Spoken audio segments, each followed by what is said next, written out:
Our conversations continue here in Davos, and we're now joined by Sumant Sinha, Renew Power. Sumant, always a pleasure. Many thanks for joining us. The big theme here in Davos this year is about climate change. The headliner is Greta Thunberg, the feisty young climate activist.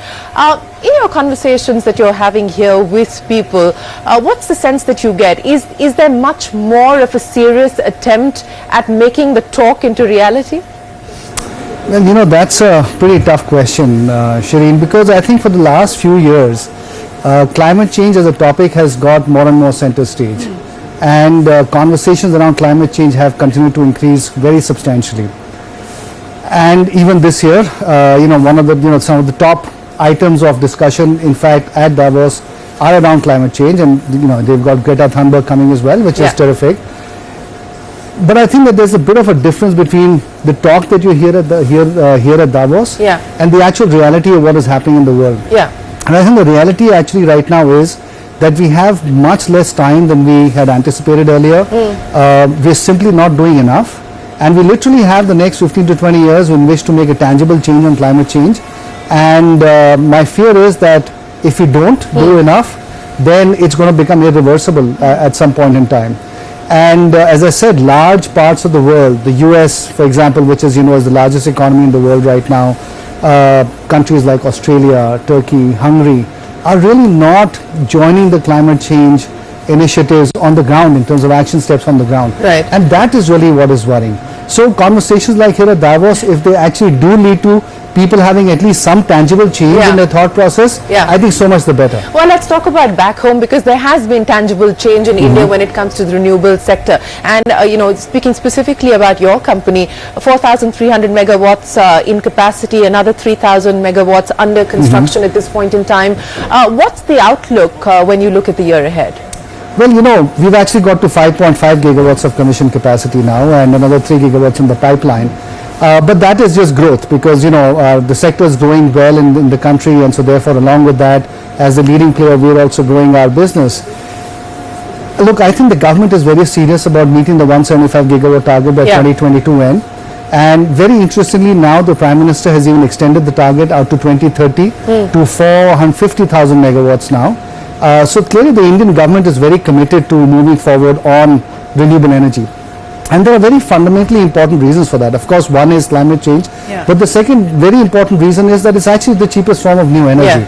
And so therefore the government is also being commercially sensible in pushing more and more renewable energy into our system. And so therefore, if you look at India's growth in the future, it's quite eminently possible that half of that comes at least from renewable energy. The balance half will still come from coal, however, because there's no real other source available. And so therefore we will see growth in renewables quite substantially, and companies like ours and other companies in our space will obviously benefit from that focus. Profitable growth though, because there have been concerns on that. No, growth is by and large profitable. I won't say it's massively profitable, but I think for certain kinds of investors, infrastructure funds, pension funds, sovereign wealth funds, some strategic investors, the sector does give good returns. I think if you're looking for outsized returns of the 30-40% type variety, that of course is not going to be available. This is a utility sector after all, and so those are the kind of returns that you'll get. But if you marshal your resources carefully, if you do your projects carefully, you can make fairly reasonable returns in this sector.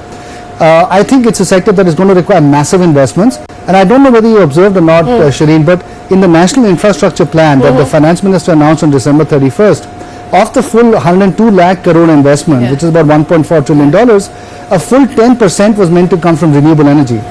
And that's the first enumeration of how big renewable energy is going to be in the context of India's entire infrastructure sector.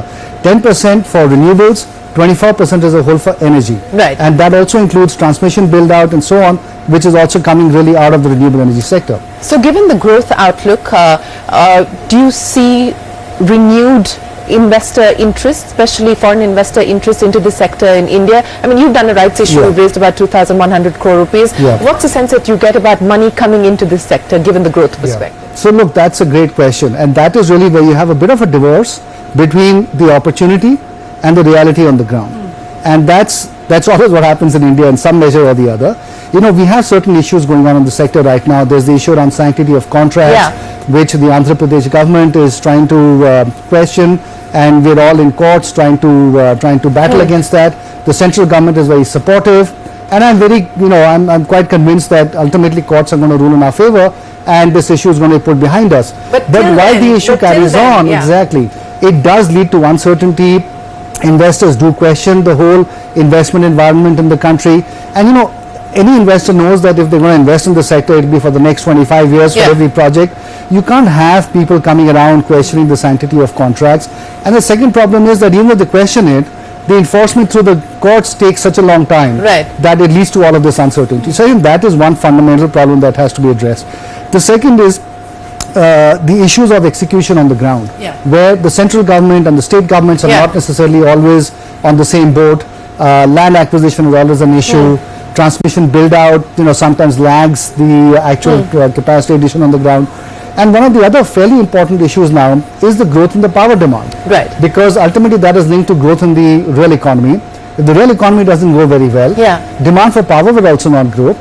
And that then will depress all of these plans of the central government to get to 175 and 450 and so on. So I think that is something that we all have to watch out for. And of course, I don't need to talk about the fact that distribution company health needs to be improved. You've just preempted my question, because there's talk about an Uday 2.0 coming in. On balance, as you look at what's happening within the power sector, what's the expectation, or at least what is the hope in terms of what this new Uday scheme should bring forth? I think the government is trying to do things a little bit differently this time. I think what they're focusing on really is the operating improvements of the distribution companies rather than any kind of financial restructuring. And they're actually devoting and committing money to the states going after net metering, to the state discoms trying to reduce the gap between their realizations and their costs, and to cut AT&C losses. So they're actually incentivizing distribution companies to do some of those things, which ultimately, if it happens, will result in fundamentally improving the operating performance of the distribution companies, and therefore might be a longer lasting improvement. So I think that is actually very positive. Having said that, discoms do have a large amount of overdue receivables right now. 80,000 odd crores is the number floating around. It perhaps could very well be more than that. So that is something that ultimately also has to be addressed. And a lot of states owe distribution companies a lot of subsidies which they're not paying on time. And this really gets me back to the issue of the fact that our regulators need to be a little bit more independent and need to really look at their jobs without necessarily getting influenced by any political issues or the other. And I think if they do their job properly, then I don't see any reason why the sector cannot come back to health. Well, we certainly hope that it does. Let me end then by asking you, Sumant, about expectations from the budget round the corner. What's the big hope? I think there are a lot of hopes attached to this budget this time, even more so than last time's budget. And I think the reason for that is that over the last 2-3 quarters, as we all know, growth has continued to slow down. The government is under some degree of pressure, I think, to reverse things. They have tried to take a lot of steps, of course, as we know, but I think equally the Prime Minister has been meeting a lot of industrialists, so has the Finance Minister. So the hope would be that with all of that input, they'd come out with something which really addresses the problems that we have right now. And one of the big issues is the issue of the fiscal stimulus. I hope that they do it, because we've tried to go down a prudent fiscal path for quite some time. Doesn't seem to be helping us very much. So why not try something a little bit different? Economists say that it's going to put more pressure on the borrowing side. But I think unless there's more demand for lending, banks are not going to be lending. I think it's not going to work very well. So I think we really need to do something to yank us out of the situation. And the only thing I can think of is some sort of a very well-targeted fiscal stimulus, whether it puts money in the hands of consumers or whether it puts money in the hands of infrastructure spending, whatever it might be. I think that is the way we have to go forward. Well, money in the hands of the corporate sector has already been done by way of that corporate tax cut. Let's see what else Budget 2020 brings us. Sumant Sinha, always a pleasure. Many thanks for joining us here on Davos, and thanks very much for your time. The conversations will continue here in Davos. For now, I hand it back to you.